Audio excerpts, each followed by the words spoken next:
Hello दोस्तों, मैं हूं आपका होस्ट और दोस्त सुधाकर मेहड़ा एंड आप देख रहे हैं मज़ेदार टॉप 10। मुझे सोना अच्छा लगता है जब मैं बिजी नहीं होता हूं, लेकिन इन फैक्ट्स को जानने के बाद थोड़ा सा डर सा लगने लगा है। तो आइए देखते हैं नींद के डरावने फैक्ट्स। तो नंबर 10 पर है स्लीप वॉकिंग मर्डर। इसे ऐसे समझा जा सकता है कि ये नींद के दौरान हत्या का मामला है और इसमें किसी व्यक्ति को नींद में चलते समय किसी को मारना शामिल है। हाँ, ये वास्तव में होता है। ऐसे होने के 70 से अधिक मामले दर्ज हैं। एक प्रसिद्ध मामला है जिसमें एक विमान चालक है जिसने 1961 में एक लड़की की इंग्लैंड में हत्या कर दी थी, लेकिन दावा किया कि वो सो रहा था और अपराध से बरी हो गया और मुक्त हो गया। आप लोग क्या सोचते हैं, क्या ये सही है? क्या आप शायद डर गए हैं कि एक दिन आप भी नींद में चलते ऐसा कर सकते हो? और नंबर 9 पर है अनदर लाइफ। क्या आप लोगों ने कभी ऐसा सपना देखा था जो ऐसा लगता है कि ये पिछले दिन ही हुआ था, लेकिन क्या जब बात पूरे जीवन काल की हो? इस तरह की कई कहानियां हैं। मैंने एक आदमी के बारे में एक दिलचस्प बात सुनी जिसमें वो एक यात्रा के बाद 15 घंटे के लिए सो गया था। उस दौरान उसने एक सपना देखा था जिसमें उसने 17 साल बिताए थे। वो सपने में उठता और अपने सामान्य दिन प्रतिदिन का जीवन जीता और फिर 17 साल के लिए सो जाता। उसने कॉलेज खत्म कर ली, उसने शादी कर ली और वो वकील बन गया। और यहाँ तक कि घर में भी उसके दोस्त थे और अच्छे समय और बुरे समय की यादें भी थी। वो सपने में भी सोता था और छोटे छोटे सपने देखता था। जब वो आखिरकार जाग गया तो वो घबरा गया। इस फैक्ट में तालमेल बिठाने के लिए उसे कई साल लग गए, जिसे वो जानता था कि कभी हुआ ही नहीं था। ये उसके लिए इतना वास्तविक लगा कि आपको सोचने पर मजबूर करता है। चलो आशा करते हैं कि आप सब कल उठेंगे और ये सब कोई सपना नहीं था। और नंबर 8 पर है एक्सप्लोडिंग हेड सिंड्रोम। अब मैंने हाल तक इसके बारे में कभी नहीं सुना था और मैं सोचता हूँ कि मुझे इसके बारे में सुनना भी नहीं चाहिए था। ये एक ऐसी कंडीशन है जिसमें लोग पूरी तरह से सो रहे होते हैं। वे बहुत जोर से एक शोर सुनते हैं, जैसे कि बम, बंदूक की गोली या एक बहुत बड़ा धमाका, और अक्सर सुनने का ये बहुत ही डरावना अनुभव होता है। कुछ लोग उनके शरीर पर जलन या रोशनी का भी अनुभव करते हैं। काफी डरावना, और इससे भी डरावना यह है कि इसके पीछे का कारण अभी तक पता ही नहीं चला है। और नंबर 7 पर है हाइपनिक जग्स। क्या आपको नींद में कभी ऐसा अनुभव हुआ है कि आप पानी के बहाव की तरह बह रहे हो और फिर अचानक आपको लगता है कि आप गिर रहे हो और इसे रोकने की कोशिश कर रहे हो? मुझे यकीन है कि आप में से बहुत से लोगों ने इसे अनुभव किया होगा। ये बहुत ही डरावना है। वैज्ञानिकों का कहना है कि ये तनाव और चिंता के स्तर से जुड़ा हुआ है, लेकिन ये अनियमित नींद के कारण भी होता है।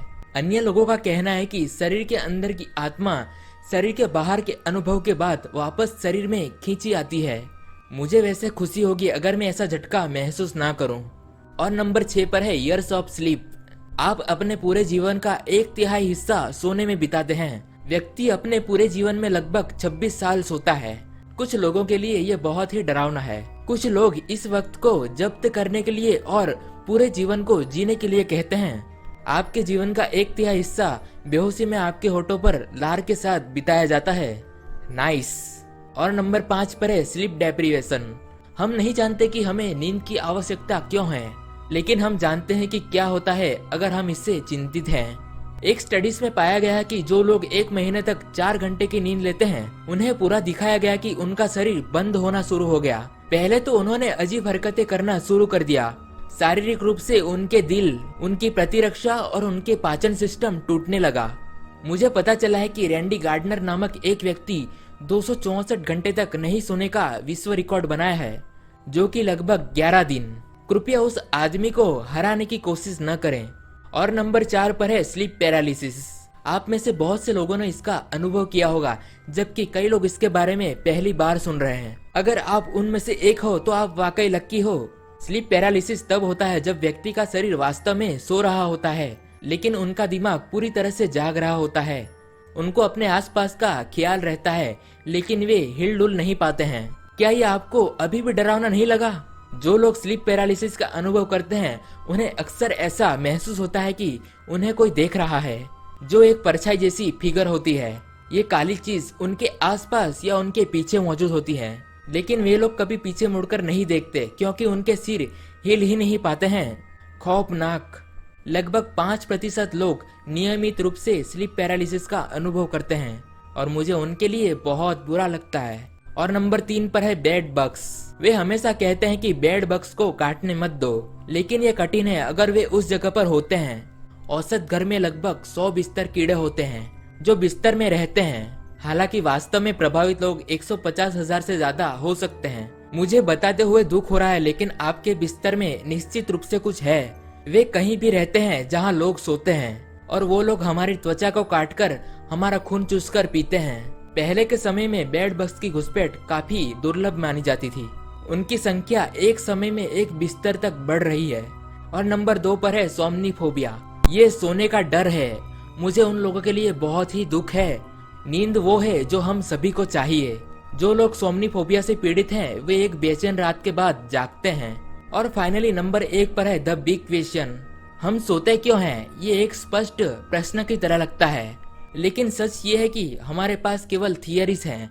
वैज्ञानिक जिन्होंने अपना पूरा जीवन नींद का अध्ययन करने में समर्पित कर दिया, फिर भी इस पर निश्चित जवाब नहीं दे सके हैं। कुछ लोग सोचते हैं कि इससे हमें रात में इनएक्टिव रखने के लिए और शिकारियों से छिपने के लिए। दूसरों का कहना है कि ये शरीर को मरम्मत करने की अनुमति देता है और दिमाग से विषाक्त पदार्थों को बाहर निकालता है। हम दिन में 14 घंटे सोने वाले शिशुओं से जानते हैं कि दिमाग का विकास कैसे होता है। इसमें इनकी बहुत बड़ी भागीदारी होती है, लेकिन फिर भी हम नहीं जानते कि क्यों। हम जानते हैं कि हमें भोजन की आवश्यकता है ऊर्जा के लिए। हम जानते हैं कि हमें पानी की आवश्यकता है शारीरिक कार्यों के लिए। हमें नींद की आवश्यकता क्यों है? क्योंकि हम थक जाते हैं? वास्तव में ये कोई जवाब नहीं है। ये सिर्फ और अधिक सवाल पैदा करता है। अच्छी तरह से हमने सीखा कि नींद कई बार डरावनी हो सकती है, लेकिन हमने ये भी सीखा कि हमें जीवित रहने के लिए ये करना होगा। तो आशा करता हूँ कि आप अपनी नींद पर कायम है। मुझे बताओ कि आपकी सबसे डरावनी नींद क्या थी। और हाँ, अभी तक आपने इस चैनल को सब्सक्राइब नहीं किया है तो प्लीज जल्दी से इस चैनल को सब्सक्राइब कर लेना, ताकि मैं आपके लिए ऐसे ही मजेदार कंटेंट्स के साथ वीडियोस लाता रहूं। मैं हूं सुधाकर और मैं आपको नेक्स्ट वीडियो मिलूंगा।